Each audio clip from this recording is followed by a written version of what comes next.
Bismillahirrahmanirrahim. Assalamualaikum warahmatullahi wabarakatuh. Waalaikumsalam warahmatullahi wabarakatuh. Yang terhormat Ibu Kepala Sekolah SMK Negeri 1 Bukuturi, yang saya hormati Bapak Ibu serta Bapak Ibu guru serta staf karyawan tata usaha SMK Negeri 1 Bukuturi. Yang pertama, marilah kita panjatkan puji syukur kepada Allah SWT yang telah memberikan rahmat dan nikmatnya pada kita semua. Pada hari ini kita bisa berkumpul dalam kegiatan sosialisasi atau sesi berbagi tentang budaya positif sekolah untuk calon guru penggerak atau CGP Angkatan ke-7 Kabupaten Tegal, yang nanti akan disampaikan oleh beliau Ibu Nikmah Nafiatul Ulfa SPD. Mudah-mudahan pelaksanaan pada pagi hari ini bisa berjalan lancar. Bapak Ibu yang saya hormati, sebelum acara ini kita mulai, marilah kita buka dengan membaca basmalah bersama. Untuk selanjutnya, pengarahan atau sambutan dari Ibu Kepala Sekolah kepada beliau Ibu Dr. Anda Ahmadian Marsiti, kami persilakan. Terima kasih. Assalamualaikum warahmatullahi wabarakatuh. Bapak Ibu calon guru penggerak SMK Negeri 1 Bukuturi yang saya banggakan, saya hormati, Bapak Ibu guru serta staf tata usaha yang saya hormati. Syukur alhamdulillah pada hari ini kita dipertemukan dalam keadaan sehat walafiat untuk bisa melaksanakan tugas-tugas kewajiban kita dengan sebaik-baiknya. Dan pada hari ini terima kasih atas waktunya, akan diadakan sosialisasi untuk budaya positif sekolah yang akan disampaikan oleh calon guru penggerak Ibu Nikmah Nafiatul Ulfa SPD, di mana beliau ini merupakan calon guru penggerak Kabupaten Tegal Angkatan 7. Mudah-mudahan beliau bisa melaksanakan tugas untuk guru penggerak dengan baik, lancar sampai selesai. Kemudian untuk Bapak Ibu semuanya, kami juga menghimbau silakan untuk bisa mengikuti langkah-langkah beliau dalam menembus guru penggerak itu seperti apa, agar Bapak Ibu juga ikut bisa menyelesaikan terutama mulai dari pendaftaran, bisa masuk ke sana itu bagaimana, sehingga kemarin kami himbau untuk masuk ke grup calon guru penggerak agar ada pencerahan di sana. Nanti untuk angkatan-angkatan selanjutnya Bapak Ibu bisa mengikuti dengan sebaik-baiknya. Tolong ini Bapak Ibu ya bisa diikuti. Manfaatnya besar nanti. Kalaupun sekarang belum tahu untuk apa, yang jelas nantinya Bapak Ibu akan bisa mengerti manfaat-manfaat mengikuti guru penggerak ini luar biasa bagusnya. Jadi tolong bisa diikuti. Yang konon kabarnya juga nanti Bapak Ibu bisa langsung diangkat menjadi kepala sekolah, ataupun memang kalau sekarang masih salah satu syarat mengikuti tes seleksi calon kepala sekolah. sehingga harapan kami Bapak Ibu bisa mengikuti, kalaupun nanti tidak harus Bapak Ibu, mungkinlah aku nggak mau jadi kepala sekolah, itu tidak harus, tetapi paling tidak nanti pasti ada manfaat besar yang terkandung di dalam guru penggerak. Nah, ini nanti kepada Bapak Teguh Santoso SPD MKOM, kepada Ibu Nikmah, saya susah ini menyebut ya. Nikmah Nafiatul Ulfa SPD, juga mudah-mudahan bisa lancar, semangat terus ya. Itu banyak tugas-tugas yang harus dikerjakan untuk bisa menseimbangkan antara tugas sekolah kedinasan dengan tugas-tugas guru penggerak. Demikian Bapak Ibu, mohon untuk bisa diikuti dengan selesai, dengan sebaik-baiknya sampai selesai. Kemudian nanti jika ada di hari-hari kemudian dibutuhkan, juga mohon untuk kesediaannya, kerjasamanya Bapak Ibu semuanya untuk bisa mengikuti program-program ini dengan sebaik-baiknya.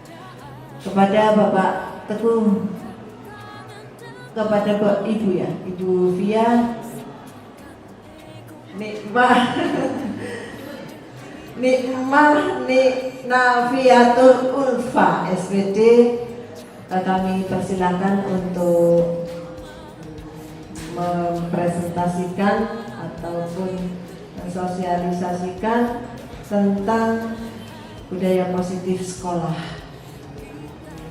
Kemudian kepada Bapak Teguh Santoso SPD MKOM, kami persilakan untuk mempresentasikan budaya positif sekolah dalam sesi berbagi kepada teman-teman. Selamat menjalankan tugas, mudah-mudahan sukses. Saya akhiri, wabillahi taufiq wal hidayah. Assalamualaikum warahmatullahi wabarakatuh. Demikian Bapak Ibu sambutan dari Ibu Kepala Sekolah. Semoga yang menjadi harapan beliau bisa terkabul dan terlaksana. Amin. Bapak Ibu yang saya hormati, sampailah pada acara inti, yaitu sosialisasi atau sesi bagi tentang budaya positif sekolah. Kepada Bapak Ibu nanti setelah diberi materi bisa bertanya langsung kepada beliau atau melalui pembawa acara. Bapak Ibu yang saya hormati, untuk selanjutnya adalah penyampaian atau sosialisasi sesi berbagi tentang budaya positif sekolah yang akan disampaikan oleh beliau Ibu Nikmah Nafiatul Ulia SPD UFA. Kami ulangi, kepada Ibu Nikmah Nafiatul Ulfa SPD kami persilakan. Kepada Bapak Teguh Santosa SPD MKOM kami persilakan. Assalamualaikum warahmatullahi wabarakatuh. Selamat pagi Bapak dan Ibu semua. Terima kasih atas kesempatan yang telah diberikan kepada saya untuk mempresentasikan diseminasi pemahaman dan pengalaman penerapan budaya positif di sekolah sesuai dengan modul 1.4 program pendidikan guru penggerak angkatan 7.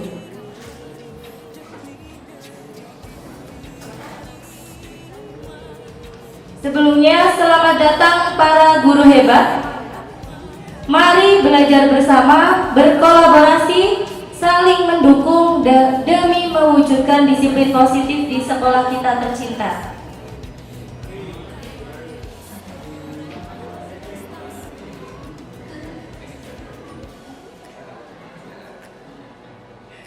Ya, sebelum saya menjelaskan atau sharingkan tentang budaya positif, saya punya pernyataan pemantik. bisa diperhatikan 3 pernyataan di atas, Bapak dan Ibu. Ya, setelah dibaca, direnungkan, apakah Bapak dan Ibu setuju dengan 3 pernyataan di atas di depan?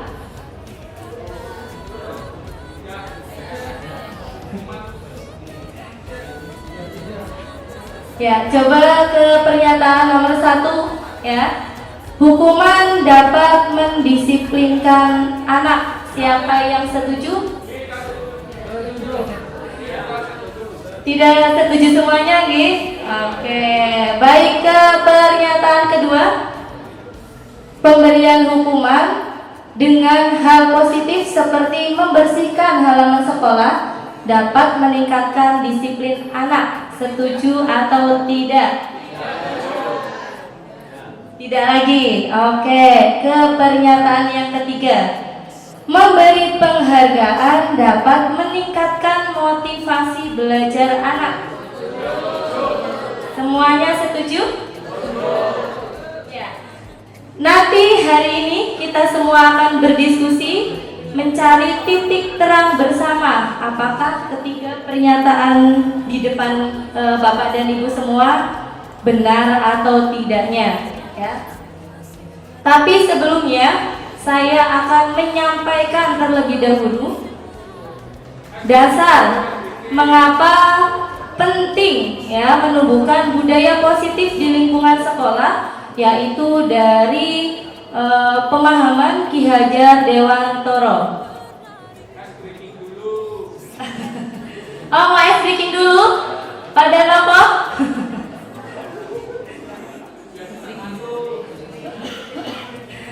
Oke, kalau mau ice breaking dulu boleh ya Pak. Kita akan bermain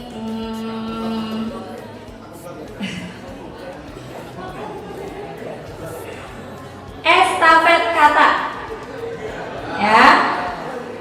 Jadi nanti Bapak dan Ibu semua, ya, akan melanjutkan satu persatu kata yang diestafetkan oleh Bapak Ibu sebelumnya, ya. Melanjutkan kata, tapi kata sebelumnya harus diulang, ya. Jadi bukan hanya menambahkan, tapi juga mengulang dan melanjutkan kata, ya. Bisa dipahami Pak Bu? Oke, nanti yang saya tunjuk harus memulai terlebih dahulu, ya, terlebih dahulu memulai satu kata yang pertama. Saya memulai dari Bu Siti Komisah. Silakan Ibu. Satu kata Bu, satu kata. Makan, oke. Bu Siti Komisah mau menunjuk siapa? Silakan. Pak Cipto, silakan Bapak dilanjutkan. Makan Susanto. Nah, sebentar. Pak Cipto kurang fokus nih kayaknya. Saya tadi meminta berapa kata? Satu kata. Ya kalau Bu Santo berapa kata? 2 kata, ya. Ya. Mau lagi? Oke, satu lagi ya. Coba ini baru 2 kata sudah salah soalnya. Saya akan memulai dari Bu Ninik. Aduh, kalau bahasa Inggris kok kayaknya susah ini. Siswa, monggo Bu Ninik menunjuk.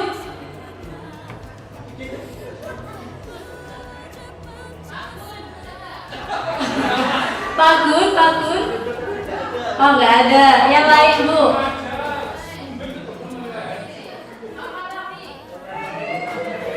Monggo. Pak Falahi, mana Pak Falahi? Oke, silakan Pak dilanjutkan.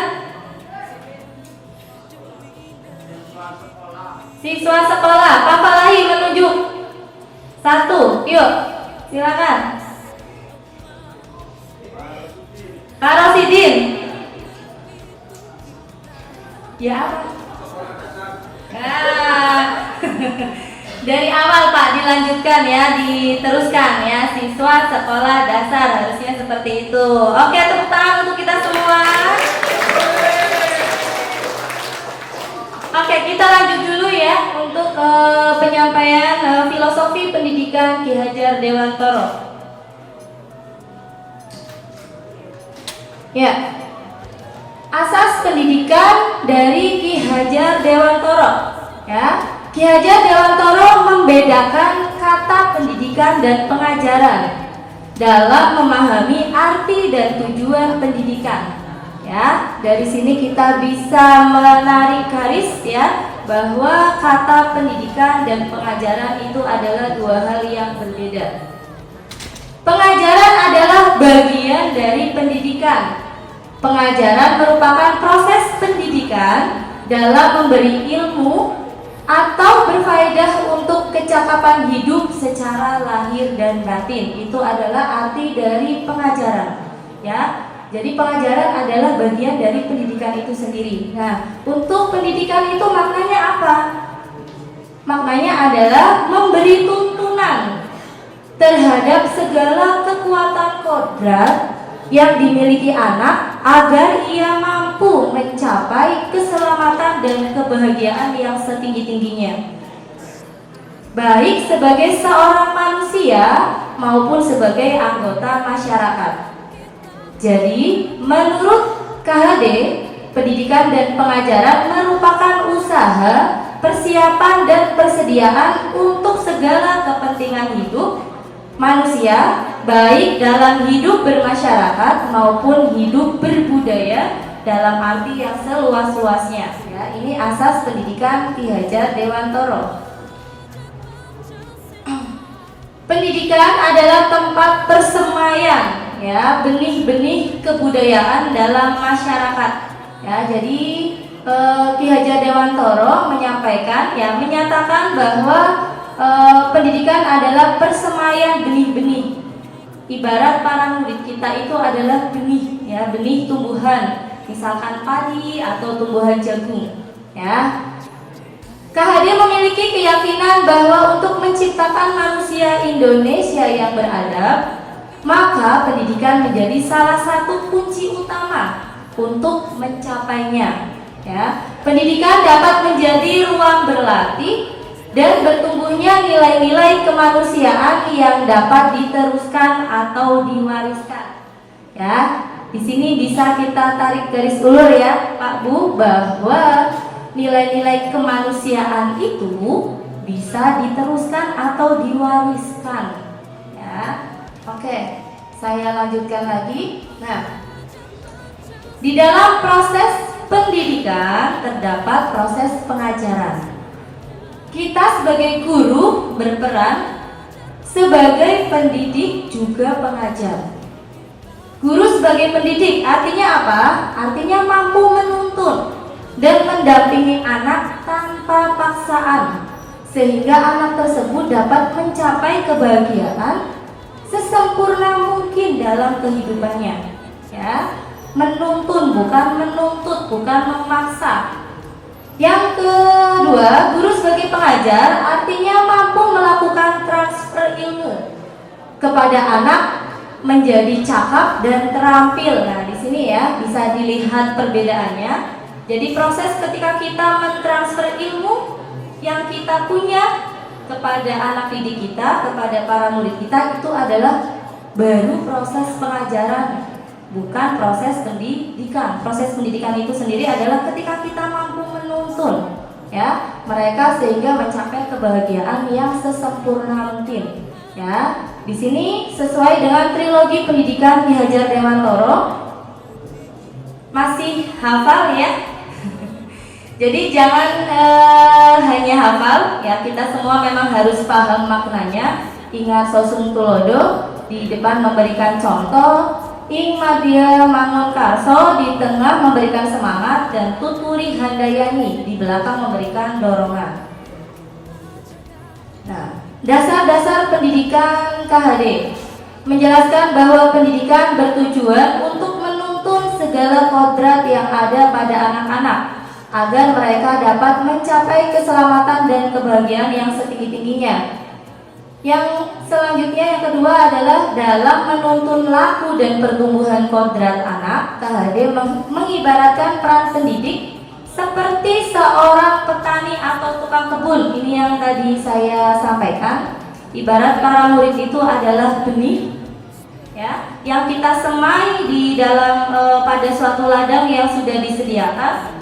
Jadi tergantung bagaimana Pak Tani dan Pak Kebun, Pak tukang kebun itu merawat benih tersebut. Ya, seperti kita ketahui ya, untuk benih padi sendiri itu sudah terbagi-bagi tuh. Ada benih yang bervarietas unggul gitu ya. Ada yang tidak unggul, kok bisa seperti itu padahal sama-sama benih padi.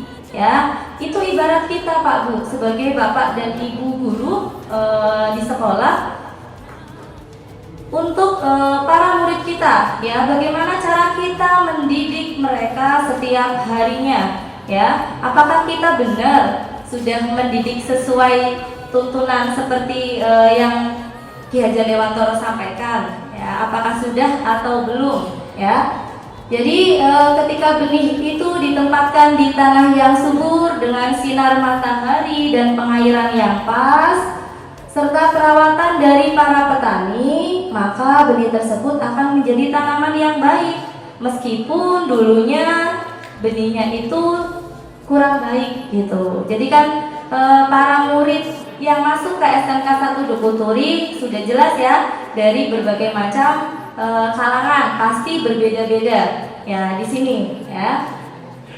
Ya, skip. Oke. Ya. Oke, dari sini ya adalah dasar ya, dasar kenapa kita semua kok perlu menumbuhkan budaya positif di lingkungan sekolah ya. Oke. Sekolah diibaratkan sebagai tanah. Nah, tadi kalau kita Pak Tani atau kita Pak tukang kebun, maka sekolah itu ibarat tempat bercocok tanam, sehingga seorang guru perlu mengusahakan agar sekolah menjadi sebuah lingkungan yang menyenangkan, yang aman, ya, yang nyaman untuk bertumbuh, serta dapat menjaga dan melindungi setiap murid dari hal-hal yang kurang bermanfaat atau bahkan mengganggu perkembangan potensi murid. Dengan demikian, salah satu tanggung jawab seorang guru adalah bagaimana menciptakan suatu lingkungan positif yang terdiri dari warga sekolah yang saling mendukung, saling belajar, saling bekerja sama sehingga tercipta kebiasaan-kebiasaan baik. Dari kebiasaan baik itu akan tumbuh menjadi karakter-karakter yang baik dari warga sekolah, dan pada akhirnya karakter dari kebiasaan baik ini akan membentuk sebuah budaya positif. Ya. Konsep utama pada modul budaya positif yang hari ini akan saya sampaikan itu ada perubahan paradigma belajar, ada disiplin positif, ada kebutuhan dasar manusia, motivasi perilaku manusia, posisi kontrol restitusi, keyakinan kelas, dan segitiga restitusi. Ya, jadi ada 7 konsep utama. Yang pertama, pembelajaran dengan paradigma yang baru. Setelah tadi kita memahami dasar-dasar pemikiran Ki Hajar Dewantoro, tentu kita harus membuat sebuah paradigma baru dari suatu proses pembelajaran.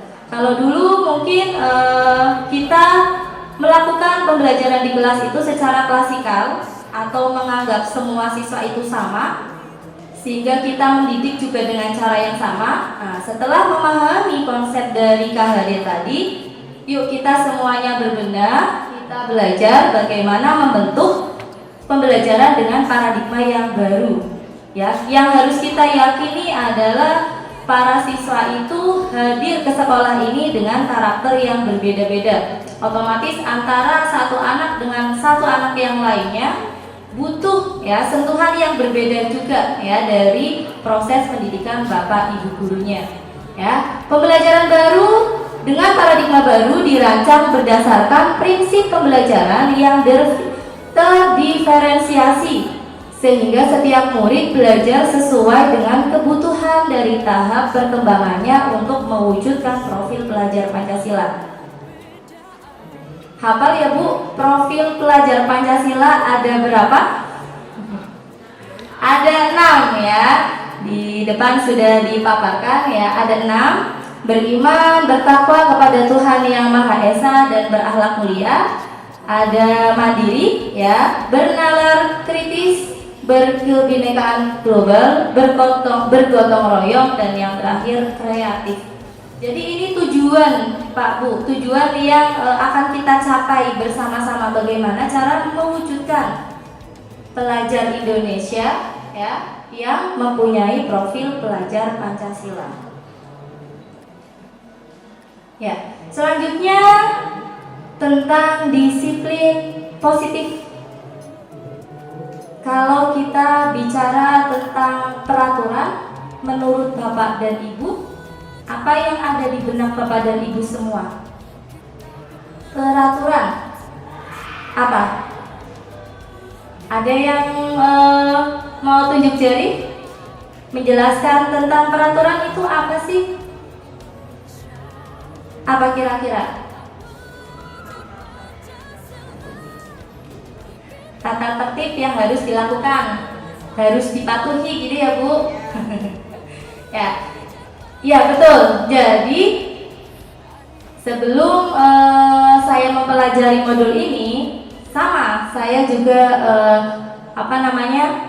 berpikir bahwa yang namanya kedisiplinan itu adalah dimaknai dengan sesuatu yang dilakukan seseorang pada orang lain untuk mendapatkan kepatuhan. Kita cenderung menghubungkan kata disiplin dengan ketidaknyamanan. Nyaman atau tidak harus patuh begitu, yaitu dalam budaya kita. Nah, sebagai pendidik, tujuan kita adalah menciptakan anak-anak yang memiliki disiplin diri, sehingga mereka bisa berperilaku dengan mengacu pada nilai-nilai kebajikan universal dan memiliki motivasi intrinsik, bukan ekstrinsik. Ya, ini tujuan kita. Ya, jadi bagaimana agar murid itu bukan hanya mematuhi tata tertib itu karena takut, karena cuma tertulis. Ya, itu ada aturan tertulis maka harus ditaati, bukan seperti itu. Tapi bagaimana mereka memunculkan keyakinan yang ada pada diri mereka sendiri untuk bisa ya berperilaku yang mengacu dengan kebajikan, nilai kebajikan universal. Ya. Nah, di sini disiplin positif merupakan salah satu cara penerapan disiplin yang bertujuan untuk menumbuhkan kesadaran serta memberdayakan anak untuk melakukan sesuatu tanpa sogokan, tanpa ancaman, dan juga tanpa hukuman. Ya. Jadi sogokan baik atau tidak? Nah, ada sisi negatifnya ya. Nanti kita bahas di sini. Ya, apalagi ancaman dan juga hukuman. Ya. Nah, kenapa kok sampai ada siswa yang mungkin berperilaku menyalahi peraturan ya? Nah, ini ada 5 kebutuhan dasar Bapak dan Ibu, ada 5 kebutuhan dasar manusia yang melatar belakangi siswa itu melakukan sesuatu. Ya, anak-anak melakukan sesuatu. Yang pertama itu adalah kebutuhan untuk bertahan hidup, ya, sandang, papan, pangan. Nah, ini adalah kebutuhan untuk bertahan hidup. Bisa kita ketahui ya, ada beberapa murid yang mungkin melakukan hal-hal yang tidak baik dengan alasan untuk bertahan hidup. Yang kedua adalah cinta dan kasih sayang. Nah, tanpa kita pungkiri, kita sebagai manusia kita sangat butuh yang namanya cinta dan kasih sayang. Mungkin sering kita temui para murid yang caper gitu sama bapak dan ibu guru, sama misalkan murid perempuan ke guru perempuan ya, pengennya bisa curhat terus. Ya. Nah, yang ketiga adalah kebebasan. Nah, ada siswa yang ingin bebas tanpa aturan. Ini banyak ya yang mungkin selama ini terjadi gitu loh. Kenapa kok ada siswa yang sampai melanggar? Karena dia ikut bebas, ya nggak mau ada aturan. Yang keempat adalah kesenangan. Nah, ada siswa yang melakukan sesuatu karena ingin bersenang-senang. Ya di kelas kadang mungkin ada yang suka ngomong sendiri. Gurunya lagi ngomong, siswanya nggak cuma nyautin tapi ngomong juga dari awal sampai akhir juga ada ya. Karena dia itu butuh yang namanya kesenangan. Yang terakhir adalah kekuasaan. Ya, ada beberapa siswa yang sangat ingin berkuasa di dalam kelas. Ya, pokoknya bapak ibu guru harus cuma memandang siswa itu top. Ya, pengennya seperti itu. Jadi mau apapun, mau jadi ketua apapun, dia pasti langsung tunjuk jari. Saya aja pak, saya aja bu. Nah, itu. Ya, jadi itu adalah 5 kebutuhan dasar manusia. Ya.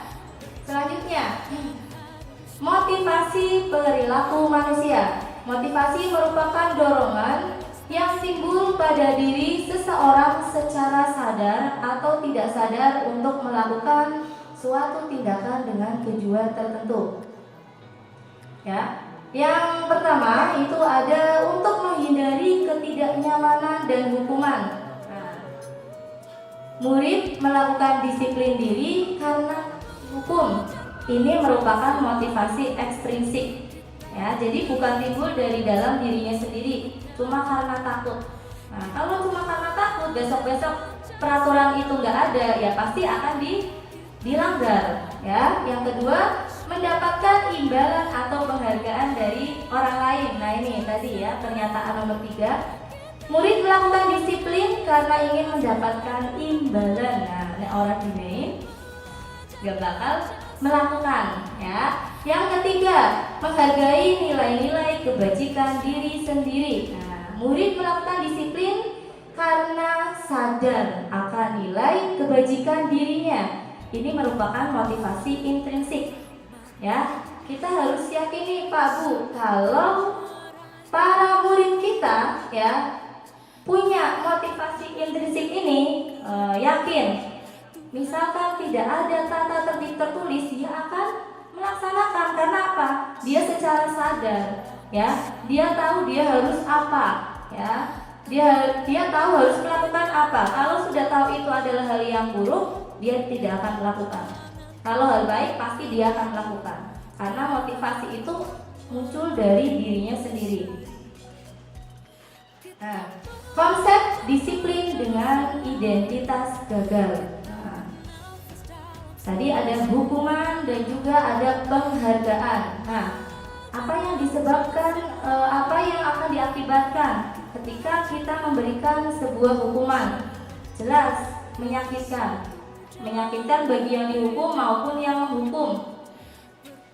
Jadi ketika kita memarahi siswa, pasti dalam hati terdalam itu rasanya nyesel. Kenapa ya tadi saya marah-marah? Siswanya sakit, kita juga sakit. Ya. Yang kedua, tidak nyaman, jelas tidak nyaman. Ketika nanti ketemu sama siswa itu lagi, nah siswanya juga akan merasa akewuh gitu sama bapak ibu gurunya, bapak ibu. Ya, pasti ada hal yang nantinya berbeda, tidak nyaman. Yang ketiga, murid akan takut. Nah, ini bisa jadi nanti murid malah akan membenci kita karena takut ketika ketemu sama bapak ibu guru tersebut, ya, ketemu dengan kita. Yang keempat yaitu memaksa. Ya, jadi hukuman ini adalah bersifat memaksa. Ya, jadi bukan atas kehendak dari siswa itu sendiri. Ya. Terus yang selanjutnya yaitu murid akan menyembunyikan kesalahan. Nah, besoknya lagi ketika murid melakukan salah, dia akan menyembunyikan karena tahu kalau dia melakukan itu pasti bapak ibu gurunya akan marah. Nah, yang selanjutnya murid menjadi rendah diri. Nah, dalam hati murid dia pasti akan tertanam ya dalam pikiran, aku orang bisa, saya pasti apa aja salah. Saya akan melakukan apa saja pasti salah di mata bapak dan ibu guru saya. Nah, itu seperti itu. Jadi akan merasa rendah diri, tidak punya kepercayaan diri. Nah, sedangkan kalau tadi ya kita memberikan motivasinya karena penghargaan, karena imbalan. Ya, tidak efektif. Ya, karena kenapa? Karena bisa merusak hubungan di kelas. Misalkan ya kita cuma memberikan imbalan ke satu orang. Nah, otomatis yang misalnya jumlah 35 anak itu pasti akan merasa iri. Lah kok cuma dia yang dikasih, saya kok enggak? Nah, itu bisa merusak suatu hubungan ya. Lalu akan mematikan kreativitas. Ya, ketika kita memberikan penghargaan ke anak, anak itu akan berpikir, oh saya cuma melakukan ini saja langsung dikasih hadiah. Berarti saya nggak usah lah melakukan yang lebih baik dari ini, gitu. Otomatis kreativitasnya juga akan mati, ya. Yang ketiga, menghukum dengan sistem ranking. Nah, makanya sekarang sistem ranking itu sudah ditiadakan ya di lembar penilaian. Kenapa? Karena ini tadi kita itu sama aja menghukum para siswa gitu. Yang ranking 1 iya senang, tapi yang ranking bud-budan ya, yang ranking terakhir itu udah rasanya udah kayak nggak hidup gitu. Ya. Lalu yang terakhir adalah merampas hak untuk menghargai dirinya sendiri. Ya. Awal-awal ketika dia melakukan hal baik itu, dia awalnya tuh senang, bangga dengan dirinya sendiri. Tapi ketika dikasih hadiah, oh berarti nanti besok saya melakukan kayak gini aja lah, gak usah lebih. Ya kayak gini aja udah dapat hadiah. Ya berarti siswa itu besoknya lagi itu akan melakukan hal yang sama dan tidak akan melakukan hal yang lebih baik lagi. Harusnya dia bisa bangga terhadap dirinya sendiri, tapi karena imbas dia akan melakukan karena dapat hadiah gitu. Nah, konsep disiplin dengan identitas sukses ya. Di sini ada dua, konsekuensi dan juga restitusi. Mana yang lebih baik ya? Konsekuensi itu bisa mengeluarkan dalam jangka pendek ya. Kita semua paham ya konsekuensi itu apa? Ketika mungkin para siswa berbuat salah, jelas itu ada konsekuensinya ya. Tapi ternyata konsekuensi itu hanya menguatkan dalam jangka pendek ya. Dan juga di situ perlu monitoring berkelanjutan ya. Kita harus memantau. Oh hari ini dia tidak berbuat salah. Besok gimana ya? Besoknya lagi gimana ya? Nah, terus harus ada stimulus dan respon. Nah, konsekuensi itu kita mengingatkan ke siswa, Mas, kamu tadi menumpahkan air di kelas, berarti kamu harus mengelap, ya, harus membersihkan air itu. Nah, kita memberi stimulus, si siswa merespon, oh iya berarti saya harus mengepel karena saya yang menumpahkan. Tapi kan belum tentu besok lagi siswa itu melaksanakan hal baik tadi dengan sadar.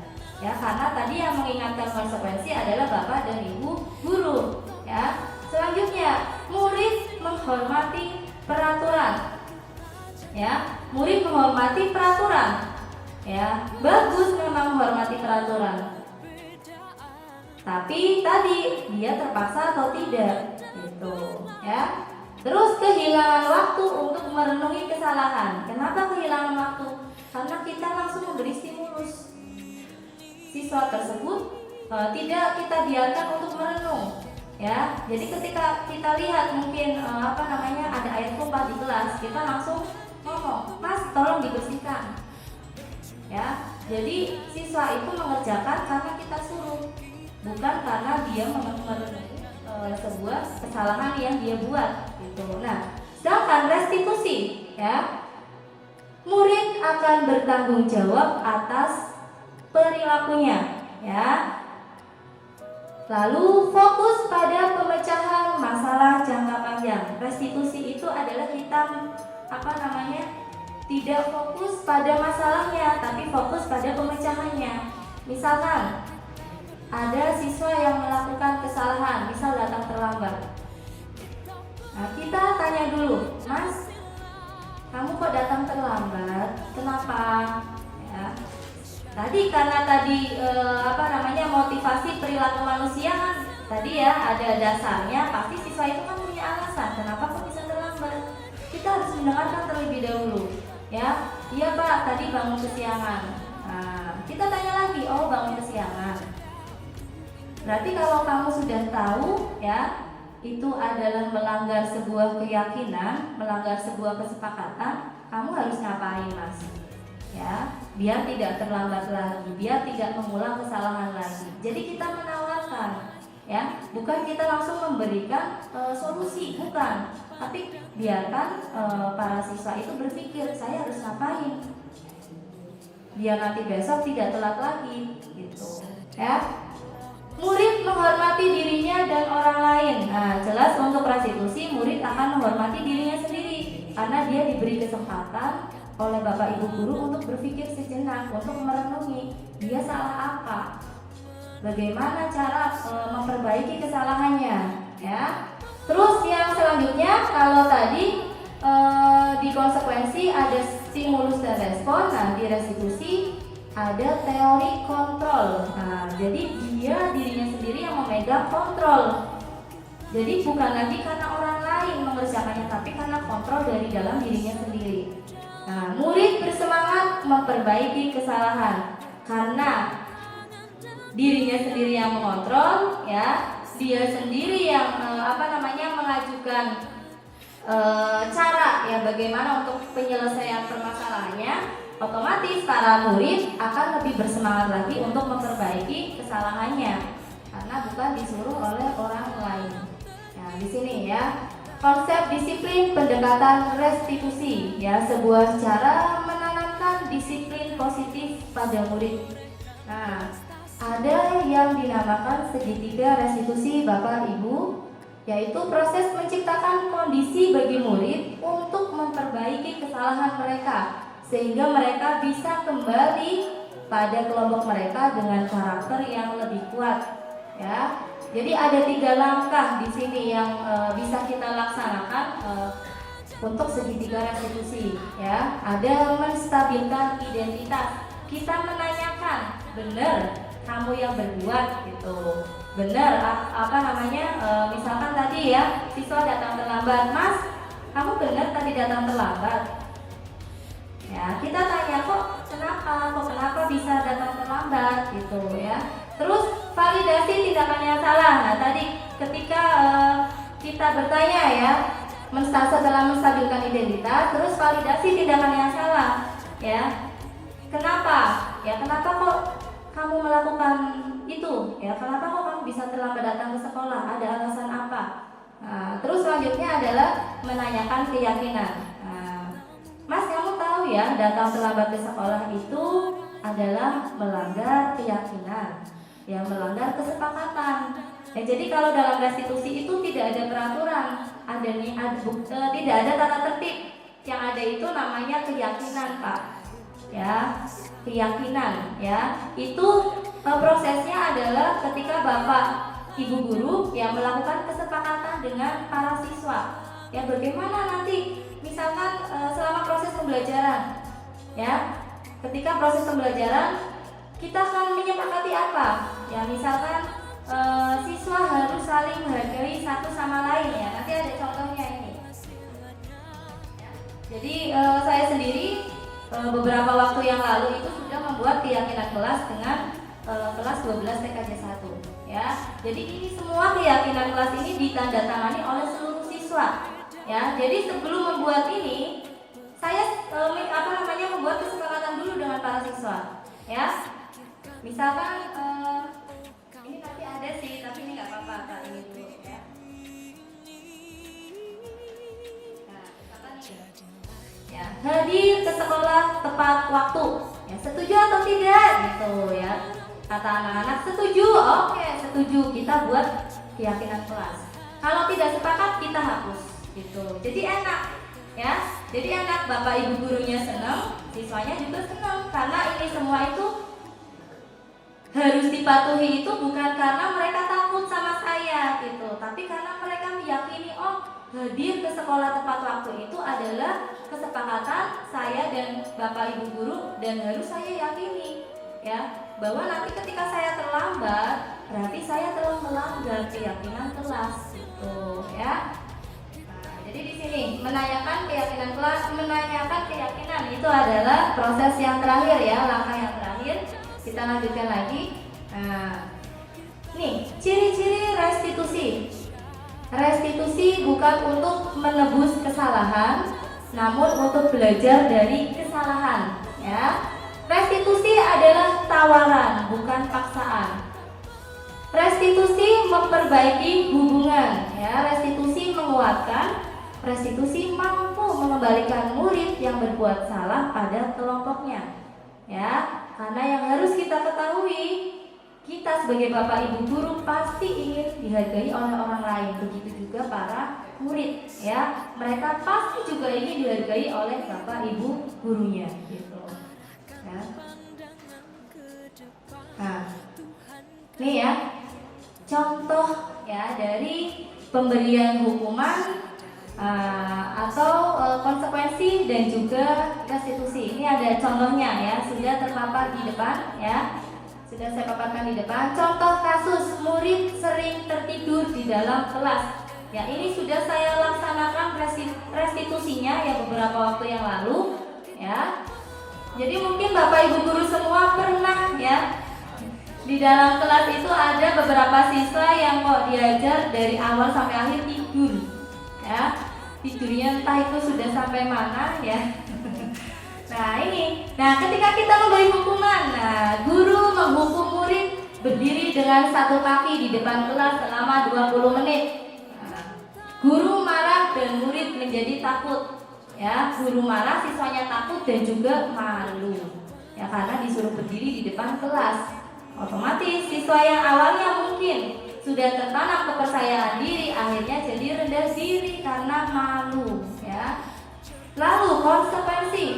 Guru memberikan konsekuensi untuk menetap belajar di dalam kelas saat jam istirahat.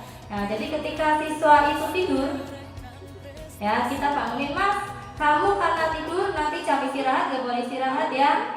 Kamu di dalam kelas silakan belajar sendiri. Nah, konsekuensi ya, kan sebenarnya tadi baik disuruhnya belajar di dalam kelas ya. Tapi gimana ya ketika kita menyampaikan hal yang seperti itu ya, perasaannya gimana ya? Pasti mungkin kita ketika kita menjadi seorang siswanya, ya kita dalam hati itu pasti ya malu iya, kesel iya, ya pengen jajan jadi gak bisa ya. Nah di sini guru tegas dan murid menghormati peraturan ya. Benar ya, restitusi. Nah ini lebih baik lagi. Jadi dari hukuman naik ke konsekuensi naik ke restitusi ya. Guru menanyakan keyakinan kelas atau dirinya dan membantu murid menyelesaikan masalahnya.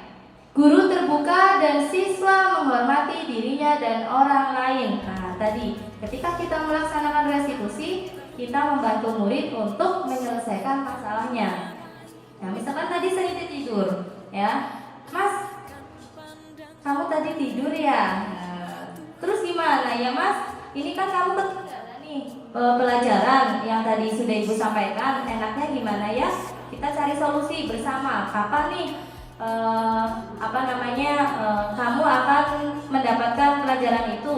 Ya, kamu kapan nih akan cari ibu waktu luang ya, cari waktu luang dari bapak ibu gurunya, siswanya juga pas luang kapan gitu ya.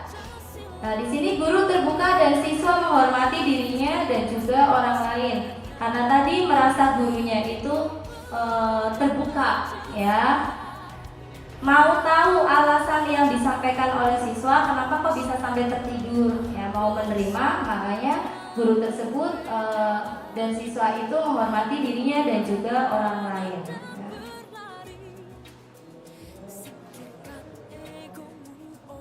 Nah, nih ada 5 posisi kontrol ya, 5 posisi kontrol yang bisa kita laksanakan. Dari kelima ini ya, Bapak dan Ibu guru untuk sekarang berada di posisi yang mana nih?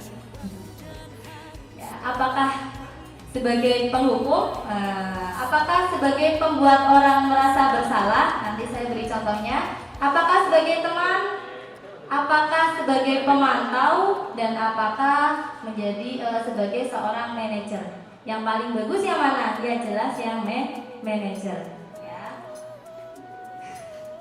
Ya, ini contohnya ya. Murid sering datang terlambat ke sekolah. Nah, penghukum.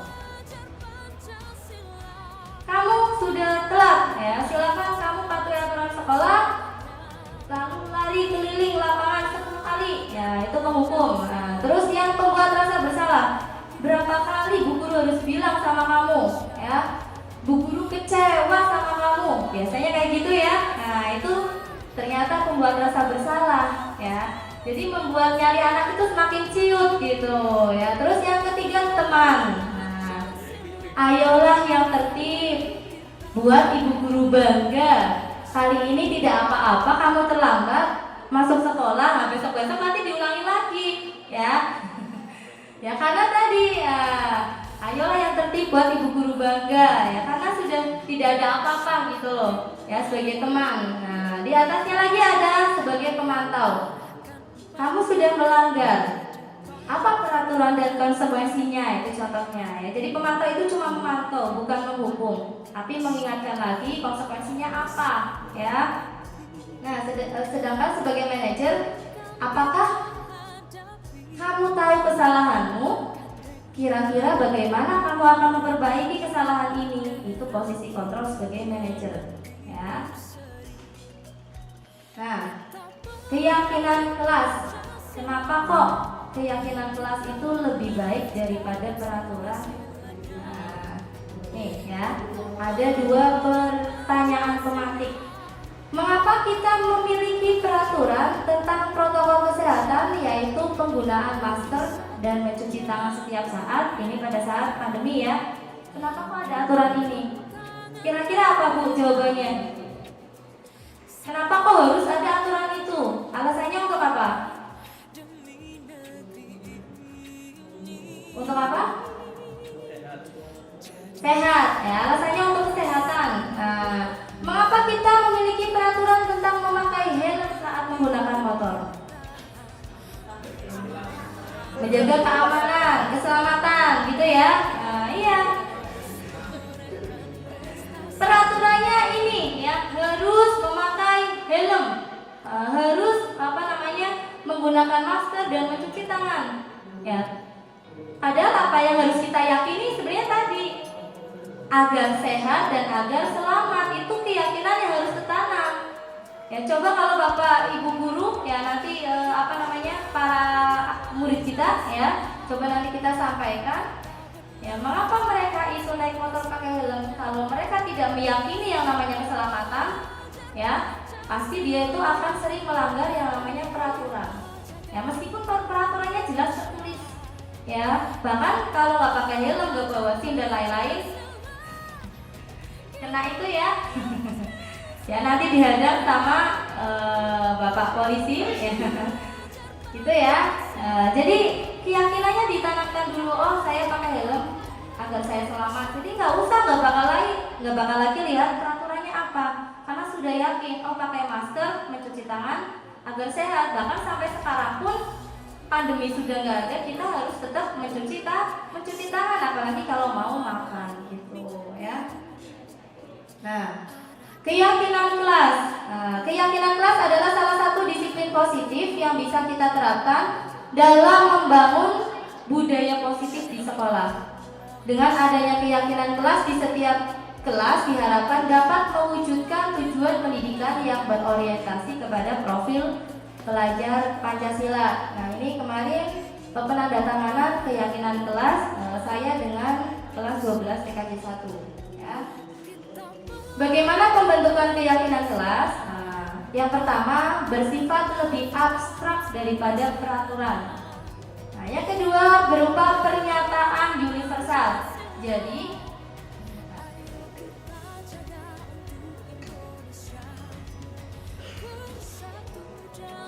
di dalam keyakinan kelas tidak ada kalimat larangan. Jadi tidak ada dilarang, jangan, itu tidak ada. Nah, ini contohnya ya. Saya perlihatkan yang punya saya dan kelas 12 TKJ 1. Ya, ini ya, pernyataan dibuat dalam bentuk positif bukan larangan.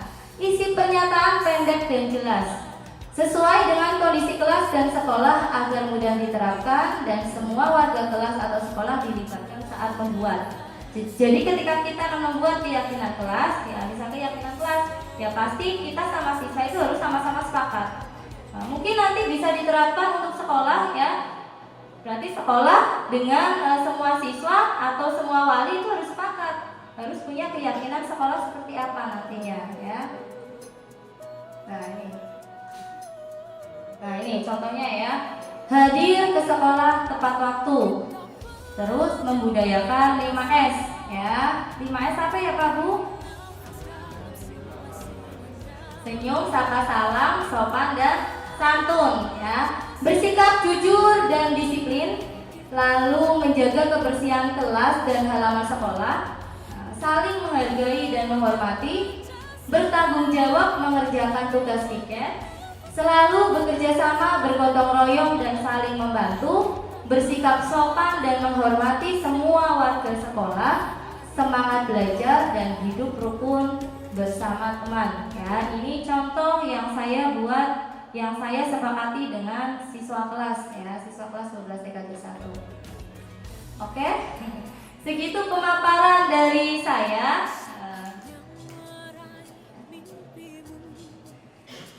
Bapak dan Ibu semuanya, barangkali ada yang mau bertanya, dipersilakan. Ya, Bu Ninik, monggo Ibu.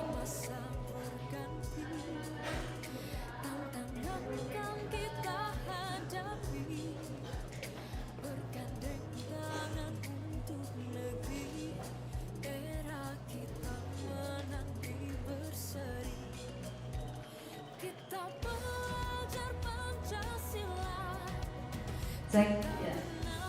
Terima kasih sekali Bu Fia, pasti sekali sudah membuka hati pikiran kami sebagai guru. Selama ini saya sudah 28 tahun mengajar, baru kali ini lebih terbuka lagi. Adapun yang ingin saya katakan, tadi Bu Fia menyampaikan bahwa yang namanya keyakinan itu lebih diutamakan daripada tata tertib, dan keyakinan itu sifatnya abstrak dan tidak konkret begitu ya, berarti tidak tertulis secara tegas, mungkin seperti itu. Nah, yang ingin saya tanyakan, bagaimana caranya kita meyakinkan apa yang kita kehendaki yang terkait dengan tata tertib itu kepada siswa? Mungkin kalau siswanya sedikit atau sampelnya sedikit itu akan lebih mudah. Tetapi kalau dalam tingkat sekolah ya, tadi kebetulan sampelnya hanya tingkat kelas, itu mungkin lebih mudah. Tapi kalau tingkat sekolah, nah ini bagaimana kita menanamkan keyakinan tersebut kepada para siswa kita yang notabene para siswa kita berbagai macam karakter, berbagai macam background, dan berbagai macam tingkah laku. Itu yang pertama. Kemudian yang kedua, setelah nanti keyakinan itu terwujud, apakah kita masih perlu adanya tata tertib yang secara konkret yang kita pasang selebar-lebarnya di tembok? Itu. Terima kasih. Terima kasih Bu Ninik atas pertanyaannya ya. Jadi langsung menjaga kebersihan kelas gitu. Nah, bagaimana untuk meyakinkan para murid ya? Yang pertama yang harus kita yakini dulu, kita percayai dulu ya, bahwa para murid kita itu semuanya adalah para murid yang baik. Tidak ada murid yang nakal ya, tidak ada murid yang nakal ya. Karena tadi benihnya dari awal itu mungkin ya dari bermacam-macam ya, betul apa kata Bu Ninik, bermacam-macam dari dan berbagai macam karakter gitu ya, sama seperti tadi pagi. Nah, bagaimana cara kita meyakinkan? Kita harus yakin sama diri kita dulu sebagai pendidik mereka ya. Kita yakin mereka pasti bisa ya, mereka pasti bisa, yakin sama diri mereka sendiri ya. Mungkin ini prosesnya akan lebih panjang ya, prosesnya akan lebih panjang. Ya, tapi kalau memang ini lebih baik, kenapa tidak? Gitu ya. Mungkin kalau misalnya peraturan kan saat itu juga mungkin siswa patuh pasti patuh.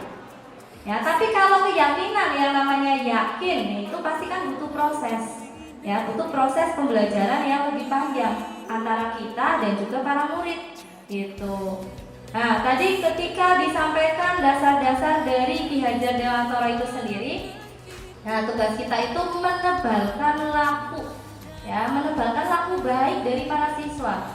Jadi kita harus yakin para murid kita, para anak-anak kita itu lahir di muka bumi ini, ya, itu atas segala fitrah baiknya, atas segala kodrat alamnya, gitu, ya. Kan tidak ada anak yang lahir di dunia ini langsung jadi anak yang nakal gitu ya. Semuanya adalah orang yang baik, ya. Jadi ya semua orang yang semua anak itu baik. Ya, kita harus yakini itu, ya. Dan kita harus juga menanamkan rasa kepercayaan diri kepada siswa, gitu. Jadi kita bertugas menanamkan laku baiknya dulu, menebalkan laku baik. Ya, jadi kita tidak bisa merubah tanaman padi menjadi tanaman jagung, itu nggak bisa. Atau tanaman jagung menjadi tanaman tebu, itu juga nggak bisa. Padi akan tumbuh jadi tetap padi, jagung juga akan tumbuh menjadi tetap jagung. Ya, nah kebaikan-kebaikan itu yang mungkin dimiliki siswa, mungkin kita lihat para murid kita ada yang kebaikannya terlihat banyak, ada yang minim, atau tiap hari kok bikin bapak ibu gurunya jadi gemes gitu, kesel, ya. Tapi bukan berarti mereka tidak punya kebaikan sekecil apapun, pasti punya. Nah kita cari itu, ya, karena itu tugas kita, gitu. Karena itu tugas kita. Nah, mungkin nanti ketika bagaimana untuk keyakinan satu sekolah. Nah ini karena jumlahnya kan nanti akan lebih banyak lagi kesepakatannya, ya, dengan banyak orang lagi. Nah, kita harus mensosialisasikannya dulu, ya, kepada mungkin nanti bersama para siswa maupun para orang tua wali.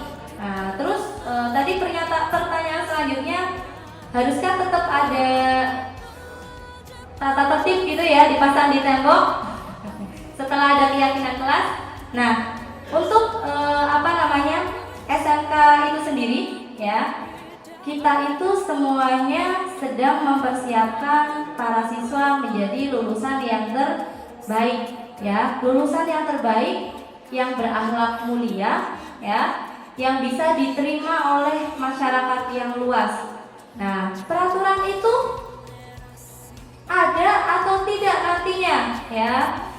Setelah ada kesepakatan atau keyakinan, ya mungkin nanti tidak ada, ya, mungkin nanti tidak ada. Atau kalau misalkan ada peraturan pun kita sepakat, kita di awal sudah ngomong, misalkan siswa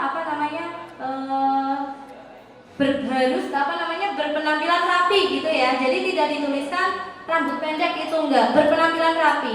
Kita di depan sudah menyampaikan kepada orang tua ketika rapat mungkin nanti, kenapa kau harus berpenampilan rapi? Karena kita sedang mempersiapkan mereka menjadi lulusan yang terbaik, yang bisa diterima oleh masyarakat yang luas, gitu. Berpenampilan rapi kan dalam kategori misalkan nanti rambutnya pendek, gitu, ya, atau misalkan harus seragamnya komplit. Nah, mungkin seperti itu, ya. Jadi tidak harus ditulis secara khusus, tapi kita bisa tulis secara umum.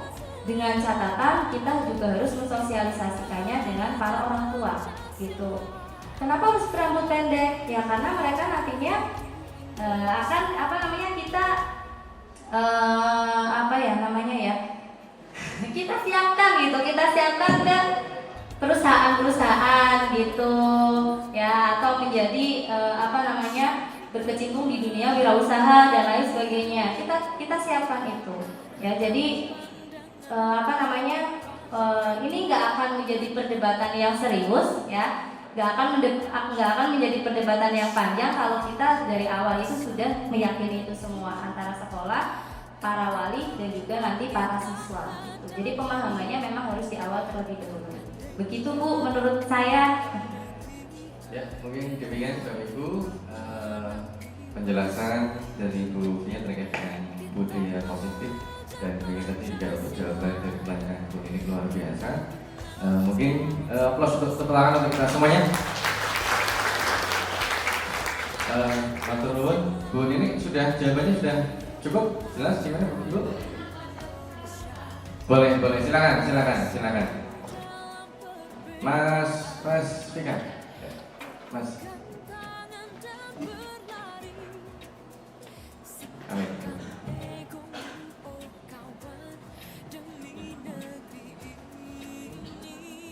Mungkin ini untuk yang terakhir dulu ya untuk sesinya Mbak ya. Mohon maaf teman-teman, ini satu lagi saran. Kebetulan tadi sudah disampaikan dari Mbak Buya bagus sekali. Kita disuruh membuat keyakinan dulu untuk meyakinkan segala sesuatu itu baik karena anak-anak kita itu terlahir dari orang yang baik. Oke. Dengan kata-kata baik, saya melihat sekarang ini kok ada budaya yang kurang baik di sekolah kita. Terus terang saja, saya melihat budaya bersandal itu kok kurang baik. Nah, bagaimana ini mumpung ada Mbak Fia, ada Pak Teguh sebagai pakar guru penggerak. Nanti bagaimana kita membuat keyakinan supaya budaya itu lebih baik lagi. Bagaimana siswa tidak bersandal, guru juga tidak bersandal, jadi kelihatan yang lebih baik lagi sekolah kita. Terima kasih. Pak Terowon yang sampaikan Bu ini bersandal, sandal ya, bukan sandal. Sandal jepit. Oh iya, oke, terima kasih. Ini saran dan nanti memang untuk keyakinan itu memang butuh kesepakatan semuanya. Ini nanti kita bisa tidak lanjutnya lagi kait dengan kesepakatan harus kita sepakati bersama. Mungkin demikian nih Bu ini matur nuwun sarannya, dan ini mungkin akan kami teruskan ya Bu Fia untuk menjadi keyakinan sekolah ya. Akan menjadi keyakinan sekolah sehingga nanti yang terlibat adalah semua elemen yang ada di sekolah, baik guru, siswa, termasuk karyawan, dan juga nanti orang tua pun harus terlibat di dalamnya. Mungkin demikian matur nuwun atas sarannya. Mungkin cukup ya Bapak Ibu untuk Bu Fia. Cukup? Baik, tepuk tangan untuk kita semuanya biar tambah semangat. Sekian pemaparan dari saya. Tentunya masih banyak kekurangan, mohon dimaafkan, dan semoga saya bisa menjadi lebih baik dari hari ini.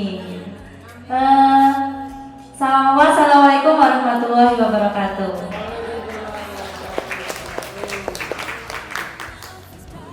Demikian tadi Bapak Ibu sudah disampaikan tentang berbagi budaya positif sekolah. Itu yang sangat berarti buat kita semuanya sehingga kita bisa tahu apa yang harus kita lakukan di kurikulum merdeka ini. Dan kita masing-masing mari mencoba apa yang tadi sudah disampaikan oleh mereka calon guru penggerak. Kita mencoba untuk melaksanakan. Karena waktu yang terbatas dan saya percaya Bapak Ibu masih antusias untuk bertanya, maka kita akhiri saja untuk kegiatan ini. Mudah-mudahan bermanfaat bagi kita semuanya, dan bagi yang telah menyampaikan materi ini, calon guru penggerak di angkatan ke-7 ini bisa sukses dan bisa berhasil. Kita aplaus untuk mereka. Bapak Ibu, sekali lagi terima kasih. Mari kita tutup acara ini dengan membaca hamdalah bersama. Alhamdulillahirrahmanirrahim. Wassalamualaikum warahmatullahi wabarakatuh.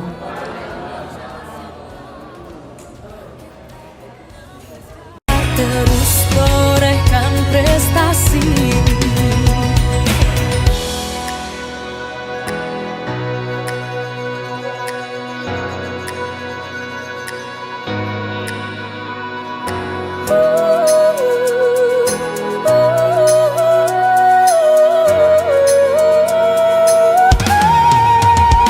Kita